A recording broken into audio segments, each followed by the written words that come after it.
அம்மா ஒரு ஜில்லன் இல்லையா உனக்கு? வாங்க. ஐயோ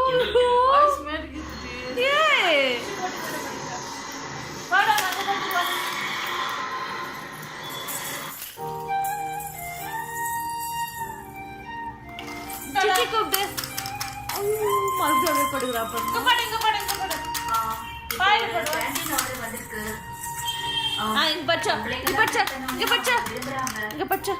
பாய் மேல பச்சா ஆடு பச்சா.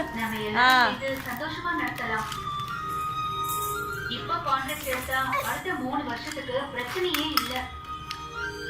பச்சா வந்துகிட்டே இருக்கும். அப்பா ஆனா அந்த கான்ட்ராக்ட் எடுக்கணும்னா முதல்ல பணம் கட்டணும். சித்தி கூப்பிடு கூப்பிடு. அதுக்கு நான் சித்தி கூப்பிடு. பார்த்துட்டு வந்துட்டேன். சித்தி கூப்பிடுமா. லோன் மாதிரியே இல்ல.